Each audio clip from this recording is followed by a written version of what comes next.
Hello, and welcome to Brassy Business Podcast, where we talk about the good, the bad, and the ugly with business owners and what they have done to make their businesses shine. I am your host, Halie Ruff, and let's talk business. This week is going to be a little bit different. You're going to be hearing from me and me only, but you're still going to be hearing about a business. So I'm going to talk about my very first business, and its name is Rusty Soul. It was a women's and children's boutique, and it also had Western decor items. Rusty Soul started as a way for me to contribute to my family, but still stay home and raise my children. So I'm going to take you back into April of 2015. When it started, I had recently got married, and a wedding gift that we got was an R for Ruff. And it had cowhide on it, and these had these really cool tacks on it. And I was like, hey, I could do that. So, did some research, spent under $200 and got myself some letters, got myself some scrap cowhide, got myself some tacks from, I think Joann's is where I got them from. And I started making these letters. And I did just the letters for about 2 years. Literally, I started in my living room, but I learned fairly quick that it made a mess. When you cut up cowhide, like you have little pieces of cowhide that go everywhere. And there was just cowhide all over my house. And I'm like, this is not working. So I then took it out into we have a detached garage at our house, and that's where I went, and that became my workshop. And from there, we started with just 12-inch letters, and then I ended up getting like 18 and 24-inch letters. So I had a whole bunch of different sizes. For a while there, I did picture frames. I absolutely hated the picture frames. I am not good with measuring things. Like, it's just not my area of expertise. I'm not great at reading a tape measure. If it's anything under a quarter of an inch, like, you're going to get a guesstimate because I'm not going to get it right. It's just not the way my brain works. And I quickly realized that my husband, who worked all day long, did not want to come home and cut out these letters for me. So I had to figure out how to do it on my own. And I got very good with the jigsaw, let me tell you. But I could not figure out how to do the picture frames on my own. I couldn't. When I first started the letters, I always stained them.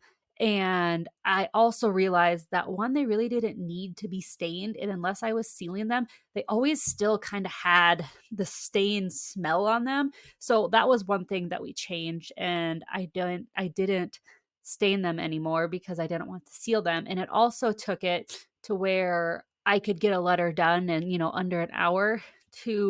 I had to stain it, and I had to let it sit for at least a day, if not two, and then come back and finish it. And the turnaround time was just not as quick as I was wanting because, when the kids were little, I had to have a babysitter, or I could only do it during nap time. And it wasn't working.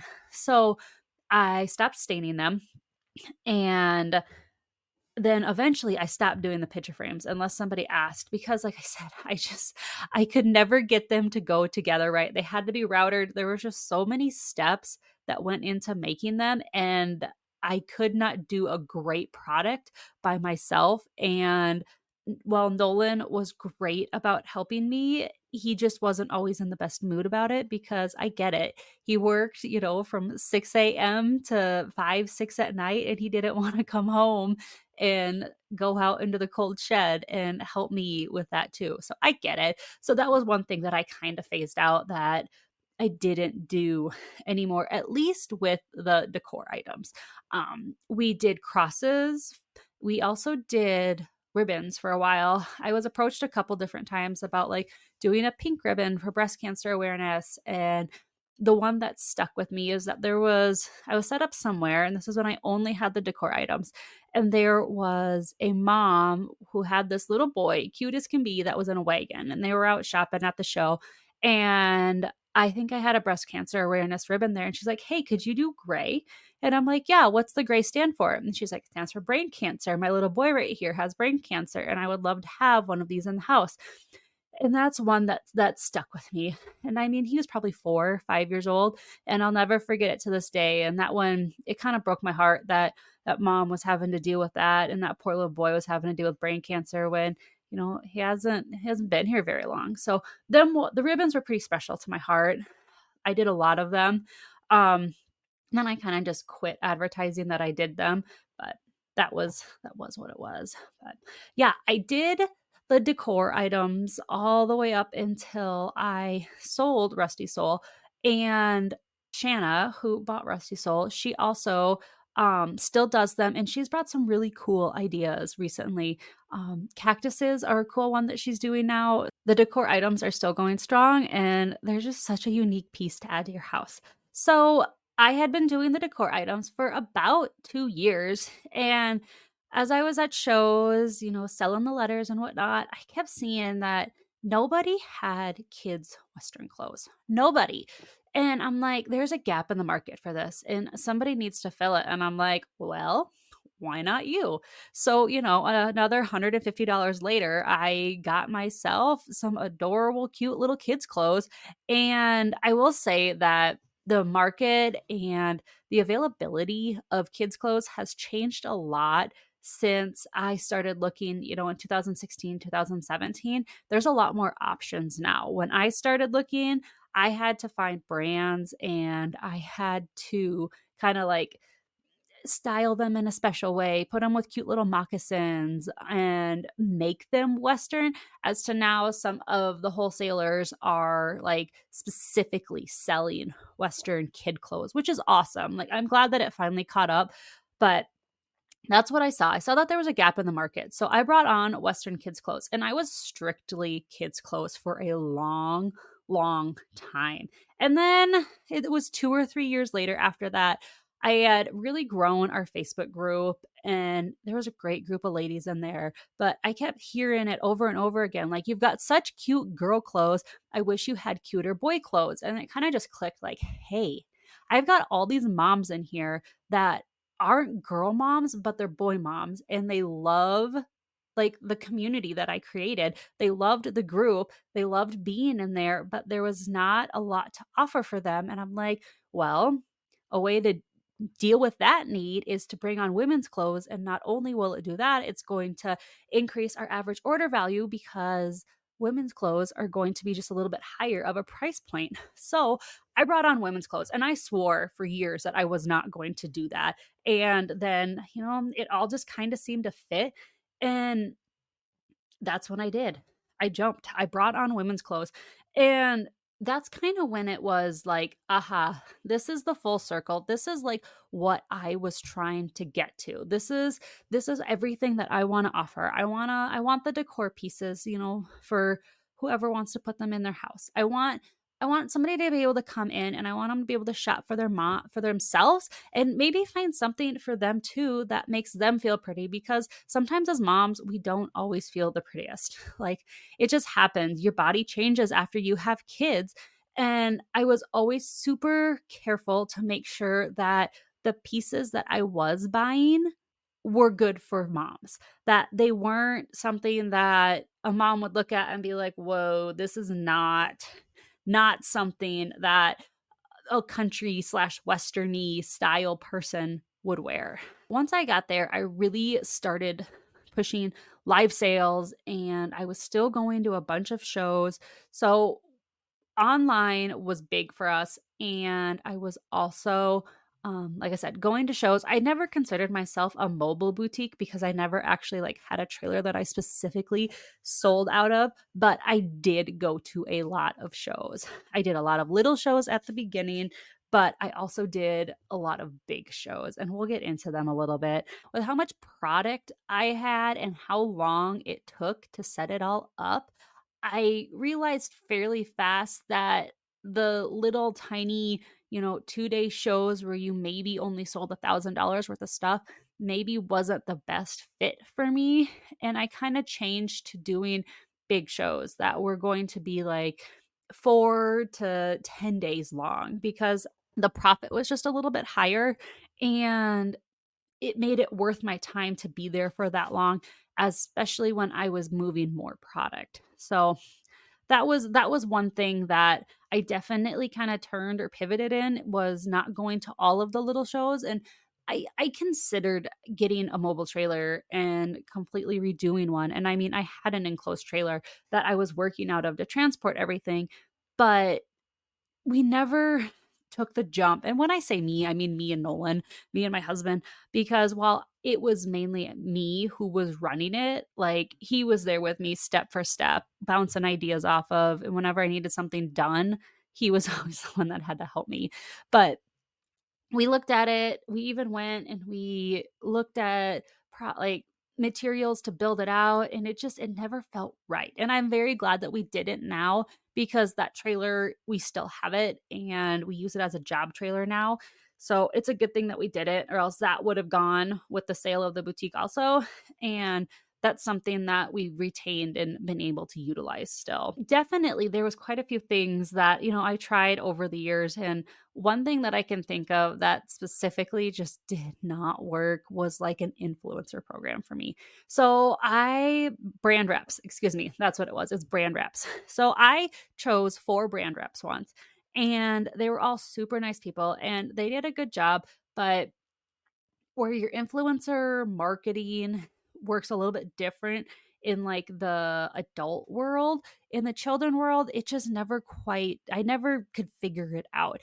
And the reps that I had, they did good, but a lot of them were still like sharing the same things that I were. And instead of going and posting it like on their own Facebook and posting it in groups and whatnot, they were posting it inside my VIP group, and it never worked out right. And I eventually just kind of killed that program and didn't do it anymore and found a little bit different way to go about it. So that was one thing that I did that definitely just, it did not work. It did not work out for me. It did not, it never came out to what I was expecting it to. And there's always something like that in every business, I feel like.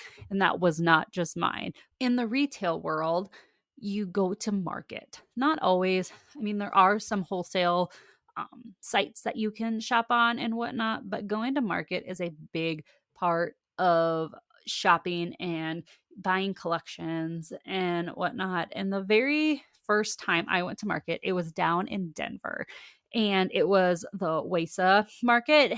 And this building was kind of old. It had been there for a while. Since then, it's actually, the show's moved to Dallas. So that tells you something, that maybe the facilities weren't as like updated and whatnot. But the very first time that I went, it was huge.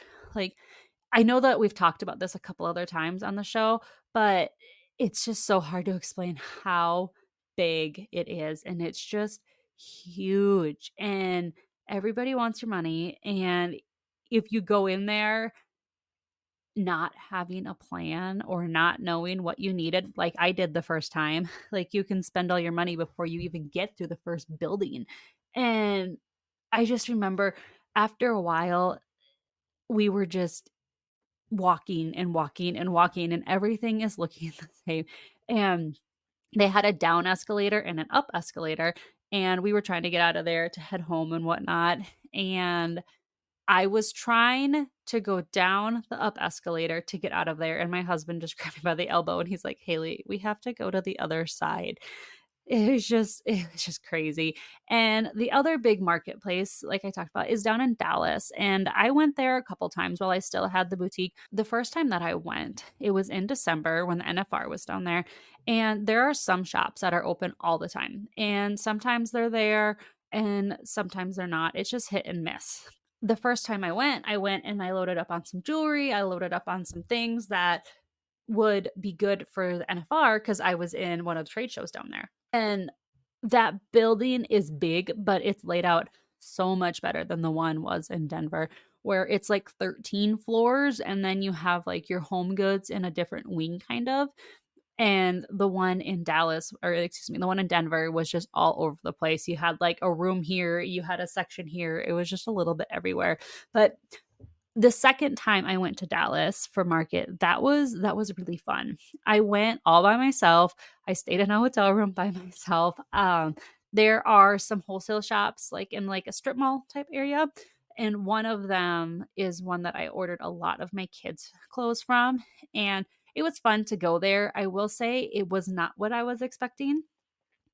A lot of the items were all just like laid out on tables. And I was thinking it was going to be more like a bin setup or like shelving and whatnot. And it was just like chaos. And I was like, wow, this is way different than what I was expecting. So that was interesting. The real struggle that I found is one, everybody wants your money. Like you walk in the booth, they want your money. If you're not huge and you haven't like established a relationship with these brands or you haven't bought from them a lot, there's just a lot going on and trying to figure out what brands are going to work for you and what the right fit is. And when you see like a million different shirts, they all start to look the same. And I was not very good at narrowing down like, this is the exact style. This is the exact shirt that my customers want.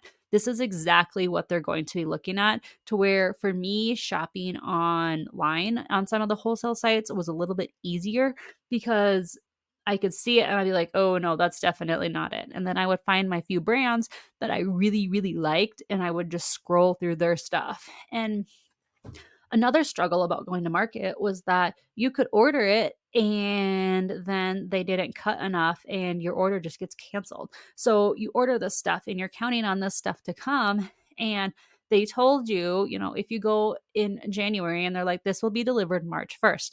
That's when we'll get it cut. That's when it'll get delivered, and it just never shows up because they canceled it or they sold too much of it, or there's just lots of different things that I I sometimes struggled with that, where it's like if I order it online, I know that it's in stock and I know that I'm going to get it.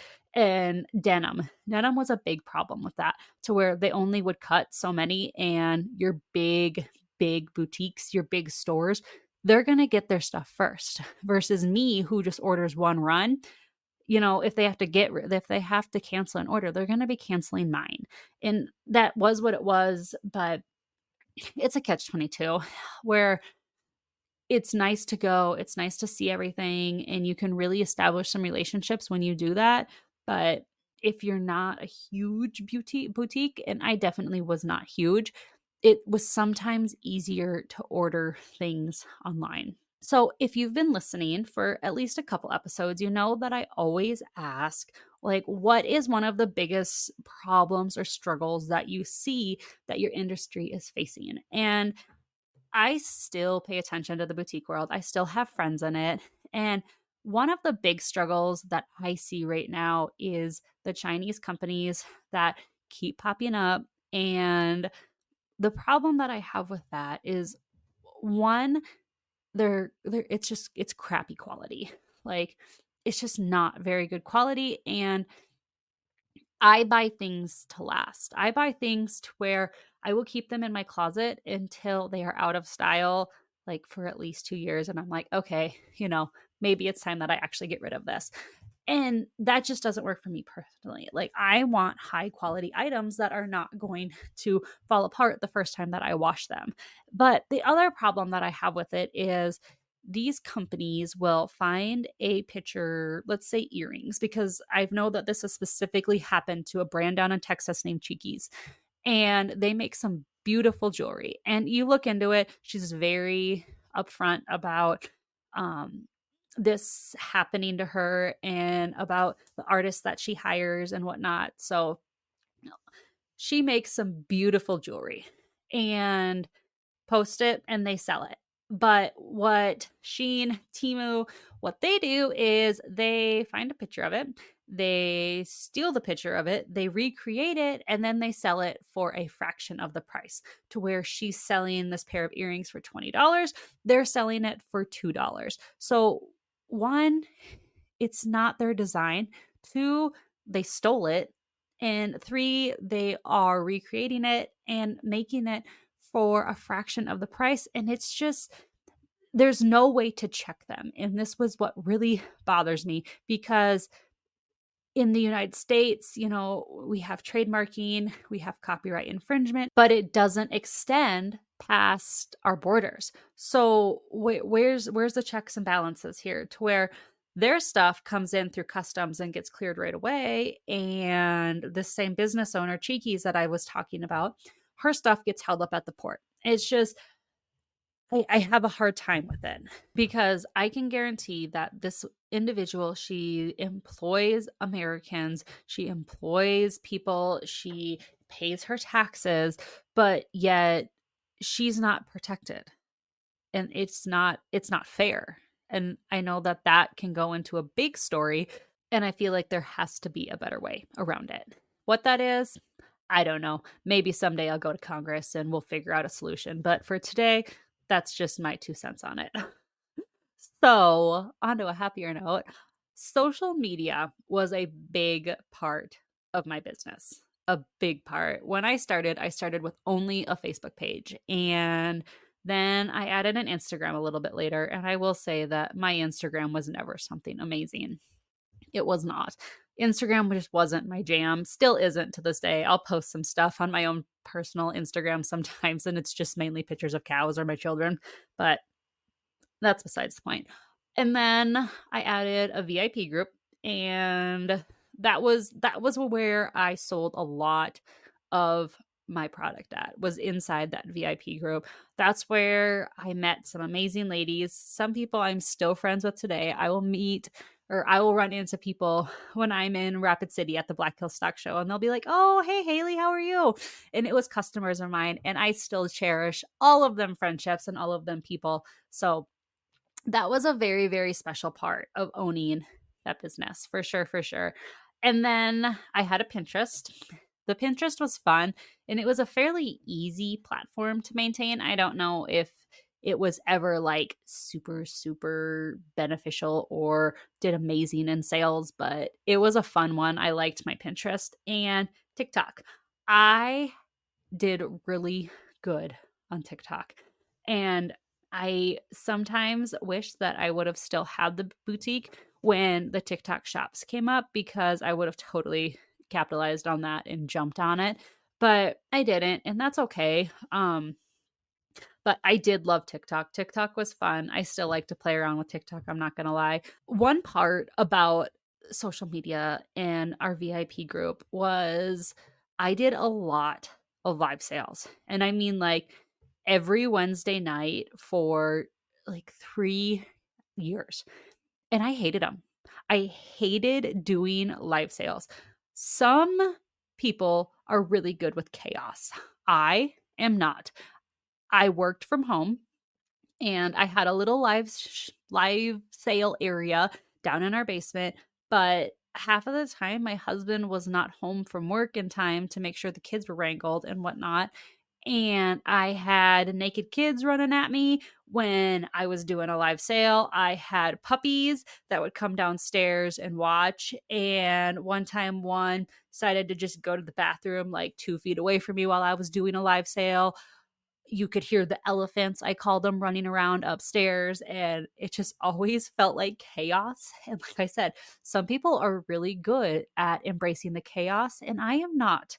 And I always got frustrated with it, and I never felt like they were amazingly good for my sales. I did them and I showed up, and I always sold some stuff, don't get me wrong, but I never felt comfortable. I never felt like, oh yeah, I just love doing live sales. I hated them. I loved the conversations. I loved talking with my customers, but the monotonous of live sales, I absolutely hated. And some of my customers, if you're listening, you're probably going to be surprised by that. And I loved talking with you guys, but the act of a live sale, I did not love it. And I kind of am happy for people now that the live sales are kind of filtering out.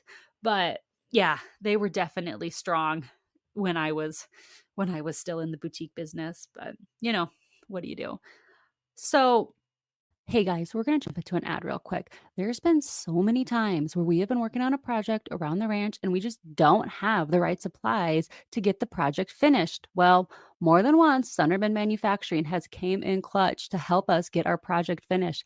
But now, not only do they sell agricultural products, they are now also a tube mill. Sunderman Tube, see what they did there? Sunderman Tube is your go-to steel tube mill in the Northern Plains where you get 100% American made steel tube. They have 11 different profiles, amazing customer service, and they can cut your perfect length for the project that you're working on. Give them a call at 605 529 5470 and buy directly from the tube mill. Tell them that Halie with Brassy Business Podcast sent you when you call them at 605 529 5470.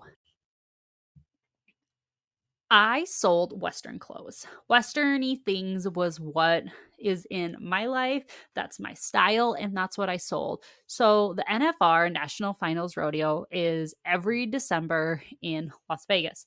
And it was a goal for mine from like the beginning to have a booth there. There's lots of different places that you can set up at.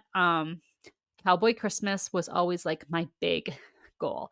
And the show that I actually went to was like in conjunction with Cowboy Christmas, where this one was upstairs and Cowboy Christmas was downstairs. So I got kind of close, but let me tell you, it was not always a smooth show. The very first year before I even went, I was looking at our letter decor inventory and I'm like, I do not have enough. So I actually hired somebody and I paid them per letter to help me get the letter inventory up. And it was getting cold, and my husband had found a wood stove to put into the workshop where I would always do the letters. And it was the first day that it had got cold, and I turned it on. And a little bit later that evening, I got done working, left, and I had bought wood that day. And my husband went to unload it for me because they were like 4 feet by 8 foot sheets. They were heavy, and like I could do it by myself, but if he was willing to help me, I wasn't going to turn down the help. And he opens up the door and gets hit with a wall of smoke. And it, I've told you guys this story already, but I burnt down my she shed. And I had all of my letter inventory in that shed when it burned. And some of it was salvageable, some of it was not. And some of it was ruined because of the water. Some of it, the smoke smell never came out of it. And that was heartbreaking. Like, I remember just standing in front of the building, as it's smoldering and just bawling in Nolan's arms because I was like, literally everything that you've been working for just went up in flames. Like, not even figuratively, like it's still smoking. And that was really hard. And that was the first year that I was going to the NFR. So how that worked was I would always go down by myself. I would always drive myself down. I would get set up. And then my husband would fly down like midway through the show and help me tear down and then help me drive home. Because by the end of them, 12, 14 days that I was gone, I was tired. And it's a long drive home. It's about 14 hours for us to get down to Vegas. And he would always help me. Well, the first year is when the junior NFR was still up there, up where the show that I was in was. And we decided to go to the final performance of the NFR. So we left everything where it was and came back the next morning. Little did we know that they were going to tear down the arena that morning. And we get there and there is just a film of dust over all of the clothes. And I'm like, son of a bitch. Crap. So we're having to dust everything off as we're putting it in the trailer. And that whole first year was just chaos. And we're getting ready to leave. And my husband gets looking at the trailer and he's like, Halie, did you hit something? And I was like, I have no idea. Like, no, I don't remember hitting anything. I might have got a curb or something. And a flyleaf on the trailer had broke. And he's like, all right, it's fine. I got the part. We'll fix it. It won't be hard. He had put tools in the pickup that I needed before I left and whatnot. And we go to North Las Vegas and like on the outskirts of town. And we pull into this gas station and we're changing this flyleaf in the middle of the parking lot. And there is a like a Blade cab that's up on a platform, and there's a homeless person inside this platform that is just watching us the whole time as we're trying to change this. And they had actually welded the bolts on so we could not get it off. And by we, I mean Nolan. I was just there for support, I was not helping. We had to call a like mechanic to come help us get the freaking bolts off. And when I had called them, they thought that I had said something was broke on the trailer door. So they sent the complete wrong truck. And they're like, oh, well, just kidding. Our shop's like 2 miles down the road. And my husband's like, here, let me just jump in with you. I know exactly what tools we need and I will grab them and, come back. So that trip, we were supposed to get home. It would have been probably about 10, 11 o'clock at night. And it was like 3 o'clock in the morning when we finally got home. And that would have been 2018. So naturally, when your first year goes like that, you're like, hell yeah, let's do that again. So 2019 rolled around and I got a better spot. And that was a good show. That was a really good show. So naturally, when your first year goes that shitty, you're like, hey, let's do that again. Like, I'm going to do that again. So 2019 was a lot better though. I had a much better spot right on the main aisle. Sales were really good that year, and I did a little bit more with our booth, and I just loved it. Like, it screamed Christmas spirit because this is in December, remember? I had a friend come help me. Like, I hit my sales goal, which was the most that I'd ever done at a show before, and it was good. That was a good year. And then 2020 happened and Vegas shut down. They were not going to hold the NFR and it ended up going to Fort Worth, Texas. And I was like, oh, okay, this will be perfect. And everybody's going to want to go and see the stockyards when they're down there. So I'm going to go to that show. That was a big mistake. I should have stayed with the show that I had originally been with and gone to the convention center because I had heard that sales were phenomenal there and my sales were not phenomenal down at the stockyards. And everything was an upcharge there. Like, Vegas knows how to put on shows like that. They have parking specifically. Everything is included. You have specific parking for you, and they have a good eye on all of your stuff. Like, you don't have to worry about stuff getting stolen in Vegas. It's locked down and you have to present your specific card with a specific number on it to get your trailer. They might have to move one in front of it out with a forklift to get to yours, but it's safe. Fort Worth was not the same way. Everything was an upcharge there. To park your trailer was an upcharge. To park your pickup was an upcharge. To get internet was an upcharge. Everything cost more there. And it was so frustrating. And it adds up. Like, you get looking at it and you're like, okay, so they're going to charge me $200 to park my trailer here. That's fine. I will just park it at the hotel. Dumb mistake on my part. And so that's what I did. I parked my trailer at my hotel. And in the middle of the show, we were in an awful area. Awful area. There was a room that had got renovated that was on like the main drag of the Fort Worth stockyards. And we packed up, we being just me, I was by myself, but our whole room that I was in packed up and moved in the middle of the show to a different location. Now, mind you, it took me a day and a half at least to get that booth set up the first time. The second time, I had like 4 hours. It was insane. And I lost so much footage when we moved. And after that long day, I drive back to the hotel and I always parked right in front of my trailer so that nobody could steal it. And it's gone. Like, straight up gone. And I'm like, oh my God, what in the world happened? So I called 911 and I call my husband and I, get a report going, and I didn't think I was ever going to see it. Luckily, we knew some people that were down there that had bought a trailer, And Brent and Roz Sutton, they're like, hey, you can use this trailer if you want to get all your stuff home. And that's what we did. So we hauled a trailer home for them, put all of our stuff in it, and then we dropped it off to them over Christmas. But I didn't think that I was ever going to see that trailer again. Like, it was another thing that was just so disheartening. It's like, I put all this work into this, and the show's already not going amazing. And then somebody decides to come and steal my trailer. Like, you've got to be freaking kidding me. So what was left in there was like extra like show stuff. Like, I had some cowhides in there. I had some boxes that were just like wrapped with wrapping paper, but there was like nothing in them. I had all of my extra checkout bags. I had like an extra rack, a couple extra Christmas trees, like that kind of stuff.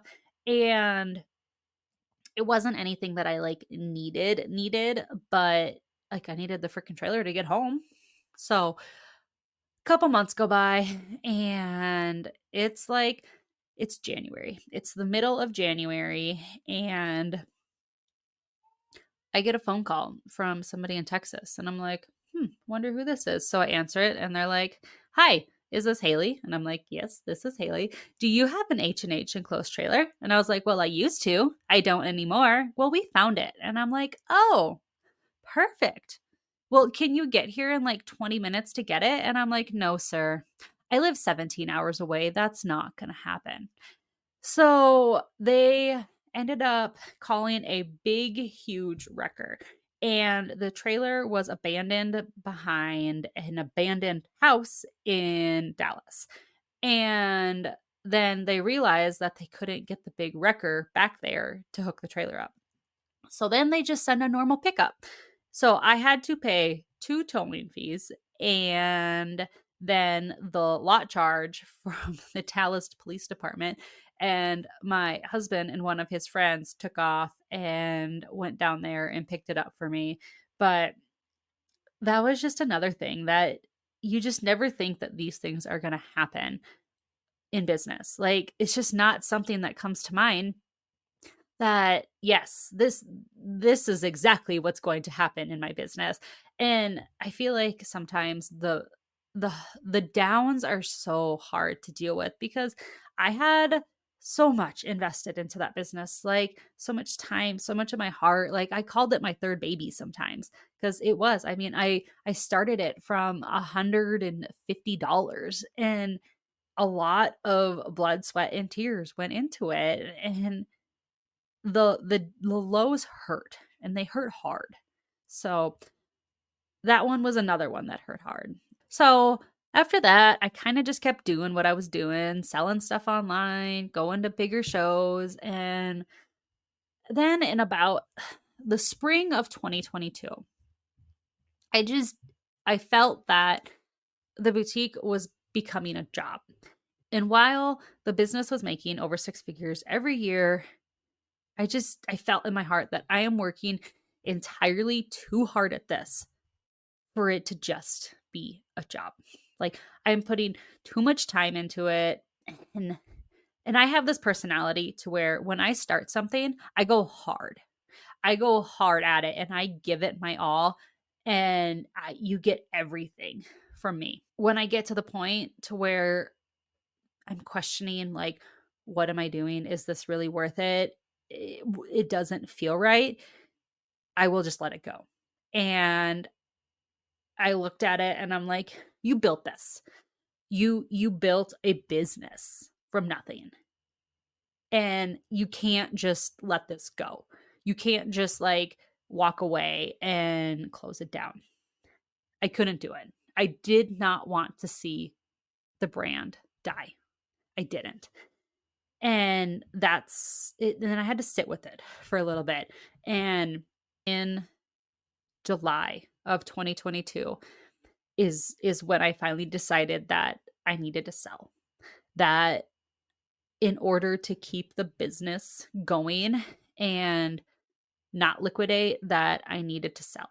So I had one more big show. High school nationals was in Gillette, Wyoming. So I had already planned to go there. So that was going to be my one last show. So I packed everything up and I went for one more show. And after that, I listed her for sale. And it took a little bit to find the right buyer. I definitely had some negotiations with a few, but I feel like it is with the perfect person now.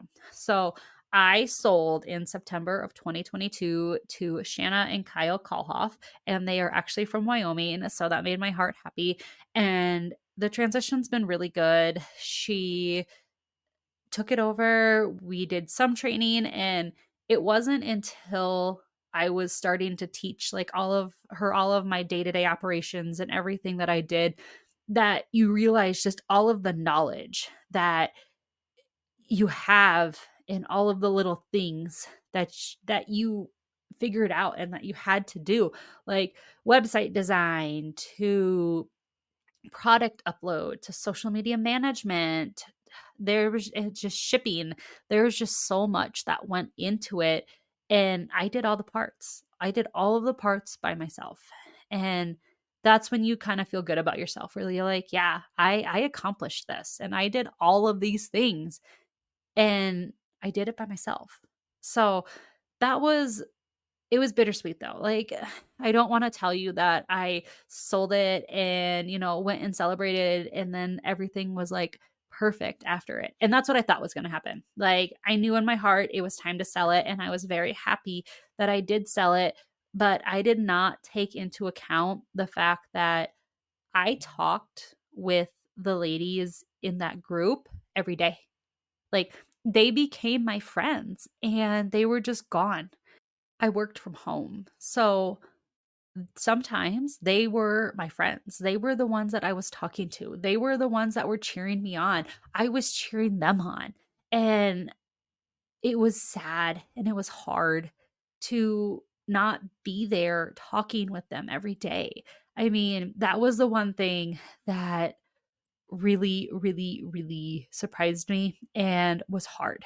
Some of them ladies, I will still see them and I still get to talk to them, and they held a very special place in my heart. So if any of my Rusty Soul ladies are listening to this right now, please know that I think about you guys all very much and I miss you. And that was the hardest part about selling Rusty Soul, was not being able to interact with you guys every day. So after I sold, I went from going 9-0 to not having hardly anything to do.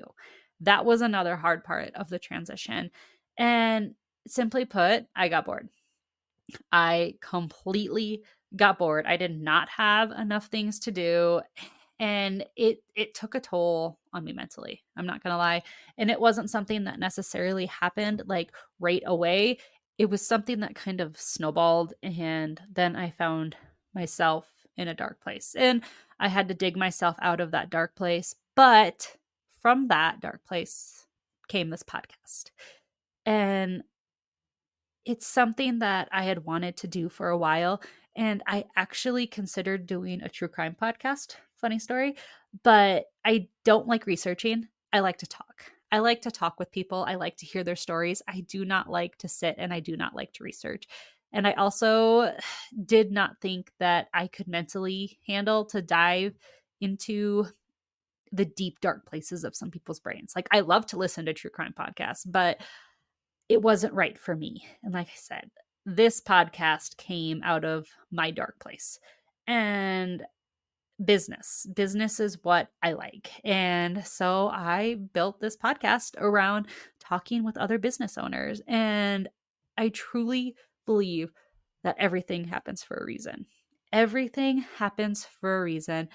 And because of this, I now have other ideas that are brewing in my brain that I'm excited about, and I can't wait to see how they come together. And the path that I'm on right now truly shows that. So I always end podcasts with the same thing. If you could give yourself some advice, what would it be? So if I could go back to 2015 Halie and give her some advice. I would have two things to tell her. Is one, I know you have a tendency to just jump in feet first and figure the rest out later, but a little bit of research into the retail industry might not be a bad thing. So there's a lot that goes into retail that I had to figure out the hard way. And had I done just a little bit of researching, it would have made me just just a little bit easier on myself. And the other thing that I would tell myself is sometimes you need to put your blinders on. The retail world can sometimes be catty, and it can be easy to get caught in the comparison trap. I've noticed, and that was one thing that happened with me sometimes, is I would find myself comparing how my boutique was to other boutiques, and it did not do any good unless you're thinking of it from a positive mindset of how can I take what they're doing and apply it to my business in a positive way. It did absolutely no good. So that's one thing that I've definitely done with this podcast is put my blinders on, maybe a little too much, but that's besides the point. And just pay attention to what Halie's doing and what is important to keeping this business what it's supposed to be. So, though I no longer own Rusty Soul, please go check it out. Rusty Soul WY is going to be the link to all the socials, and I will have them down below in the notes because, like I told you, I built that. I built that from the ground up, and I would love for you to go look at it, support Shanna. She's doing really, really, really good things with it. So, if you like my outfit, of course, I got it from Rusty Soul. So it's an old one. I doubt it's in stock anymore, but I had to put some of my Rusty Soul goods on because, of this interview. So if you listen when I do my outro, the website provider that I used when I had Rusty Soul was Shopify. And there's been so many times where I've had to edit myself out because I say Shopify instead of Spotify. So if you hear me really, really, really enunciate the word Spotify, that is why, because my brain instantly wants to say Shopify because I talked about Shopify for like 7 years. And that's where it defects too. But so there's a funny story. If you listen to some of the first episodes, you'll definitely be able to hear me almost say Shopify. So, oh goodness. Okay. That is all that I have for today's episode. Thank you for joining me. If you would like to watch the video version of it, you can find it in the link below or search Brassy Business Podcast on YouTube. Make sure to follow us on Spotify and Apple Podcasts and look us up on Facebook, Instagram, and TikTok so we can stay in touch. Have a great day, and I will see you next week.